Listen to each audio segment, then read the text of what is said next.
बालासोर के खपरापदा पेवा के देवर्षि शिक्षा निकेतन में 19वां साइंस एग्जीबिशन का एहतमाम किया गया।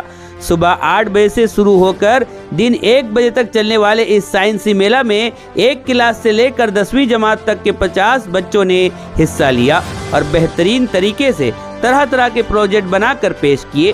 बाद जजमेंट के एक मीटिंग का एहतमाम देवर्षि शिक्षा निकेतन के चेयरमैन भागवत चंद्र पात्रा की सदारत पे किया गया, जिसमें मेहमान खुसूसी की हैसियत से अवार्ड याफ्ता साबिक सीनियर साइंस टीचर नरसिंह चरण नायक, चीफ स्पीकर के तौर पे गोविंद चंद्र बिस्वाल और मेहमान एजाजी की हैसियत से अजीमाबाद CRCC संगीता रत्न ने शिरकत की और नन्हे मुन्ने साइंसदान को खूब मुबारकबाद पेश किया। इस साइंसी मेला में कामयाब होने वाले छात्र छात्राओं को मेहमानों के हाथों पुरस्कार से नवाजा गया। स्कूल के प्रिंसिपल मानव चंद्र पात्रा के साथ देवर्षि शिक्षा निकेतन के तमाम टीचर्स और बच्चों के पेरेंट्स अपना अपना योगदान पेश कर इस 19वां साइंस एग्जीबिशन को कामयाब बनाया। आज पिला माने बहुत खुशी अछंती जहा कि समाने विज्ञान मेलार भाग नै परिछंती।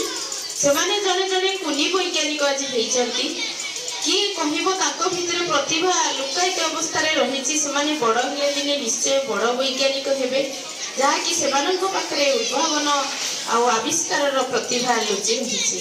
तेरु एई विद्यालय सेमाननको आनी देबो ताकर मुख्य स्रोत रे जहा कि ताको विज्ञान रो उद्भावन रो पराकाष्ठा।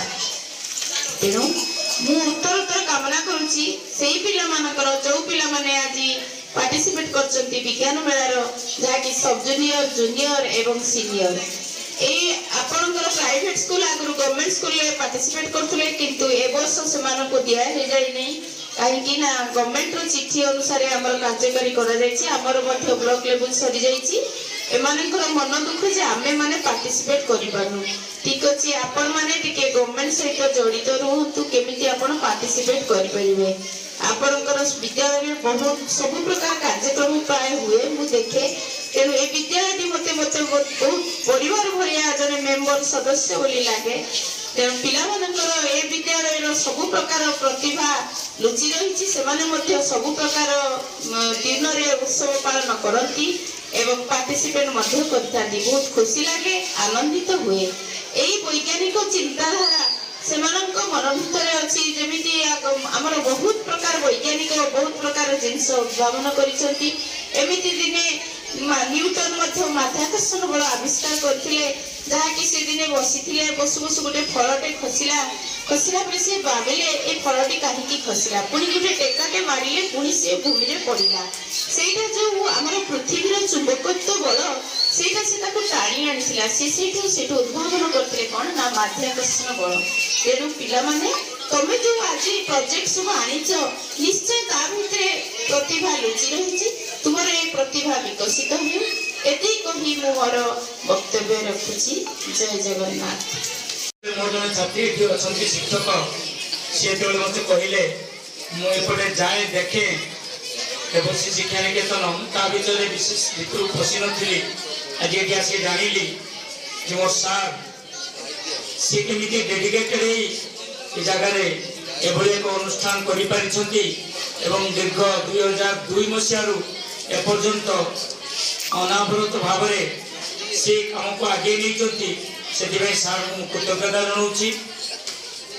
डेडिकेटेड बड़ बड़ पिला पढ़े छोट छोट पिला शिक्षा जोगे देवा जो प्रयास कर आउ थे मुझे प्रणाम जनाऊँगी। दुई वर्ष किसी कहबी पिला जे पिला माने जो माने आज सब प्रोजेक्ट देइछंती केतोड़ा प्रोजेक्ट बोली देखिली बहुत बढ़िया बढ़िया प्रोजेक्ट इनोवेटिव मन को छुईला बढ़िया प्रोजेक्ट मन को पाइला बढ़िया प्रोजेक्ट किसी भाभी चिंती करिथिबार प्रोजेक्ट। मैडम कथा प्रसंग रे कहले हमर प्रथम मैडम न्यूटन कथा मुझे बड़ी 2-3 जन कथा कहबी जो माने तम बड़ी दिने भाभी थिले मनरे भाभी थिले भावना को प्रकाश करिथिले बोली आज पृथ्वी विख्यात एक समान रहिचंती चिरस्मरणीय होई रहिचंती।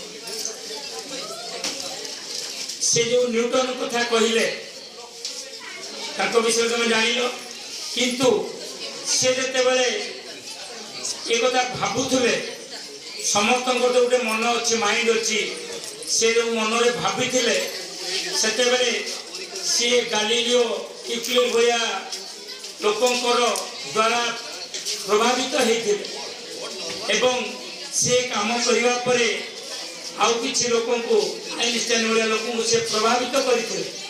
ତେଣୁ ପିଲାମାନେ ଯେଉଁ କୁନି ବୈଜ୍ଞାନିକ ମାନେ ଅଛନ୍ତି ସେ କାହା ଦ୍ୱାରା ବି କେତେବେଳେ ପ୍ରଭାବିତ ହେବେ କେତେବେଳେ ବି କାହାକୁ ପ୍ରଭାବିତ କରିବେ କିଏ କହିପାରିବେ। ମୁଁ ଟିକିଟ୍ କରି ଦେଖିଲି ସବୁ এইটা ମୋତେ খুব ভাল লাগিଥିଲା ଏବଂ এই ବିଜ୍ଞାନ ପ୍ରଦର୍ଶନୀ ପ୍ରକୃତରେ ଆରମ୍ଭ ହୋଇଥିଲା 82-83 ମସିହାରେ।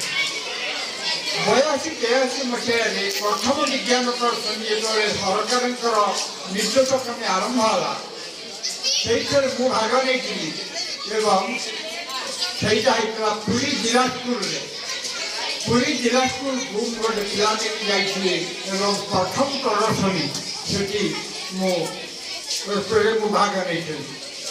ତାପରେ এই ବିଜ୍ଞାନ ପ୍ରଦର୍ଶନୀ ଚାଲିଲା ଏବଂ ସରକାରଙ୍କର ନିର୍ଦ୍ଦେଶ କ୍ରମେ ପ୍ରଥମେ ସ୍କୁଲ ଲେବୁଲ ତାପରେ ବ୍ଲକ ଲେବୁଲ ବା ମ୍ୟୁନିସିପାଲିଟି ଲେବୁଲ ତାପରେ ଡିଷ୍ଟ୍ରିକ୍ଟ ଲେବୁଲ ତାପରେ ଷ୍ଟେଟ୍ ଲେବୁଲ ତାପରେ ଲାଷ୍ଟରେ ହେଉଛି ନ୍ୟାସନାଲ ଲେବୁଲ। ଜଣେ ସବୁଥିରେ ଉତ୍ତୀର୍ଣ୍ଣ ହେଇ ଶେଷରେ ନ୍ୟାସନାଲ ଲେବୁଲରେ ଯାଇ ପହଞ୍ଚେ ଏବଂ ନ୍ୟାସନାଲ ଲେବୁଲକୁ ଯିବା ସବୁଠାରୁ କଷ୍ଟସାଧ୍ୟ। এই ন্যাশনাল লেভেলରେ ମୁଁ 4 ଥର ন্যাশনাল লেভেলକୁ ଯାଇଛି। ସବୁଥର খুব ସୁନ୍ଦର ଭାବରେ ଯେତେବେଳେ ମୁଁ ପାଟନାରେ ଯାଇଥିଲି ସେଠି খুব ସୁନ୍ଦର ଭାବରେ ତାଙ୍କର ଗାନ୍ଧୀ ମଇଦାନରେ ଆମର ବିଜ୍ଞାନ ପ୍ରଦର୍ଶନୀ ହେଇଥିଲା। ତାପରେ ହାଇଦ୍ରାବାଦରେ ହେଇଥିଲା ତାପରେ କଲିକତାରେ ହେଇଥିଲା ଏବଂ ମୁଁ जिला स्कूल जॉइन करने पर हावड़ा स्टेशन बा ये कलिकता देखी किंतु विज्ञान बल मुझा भारत 3-4टा बड़ बड़ सिटी बुरी आसली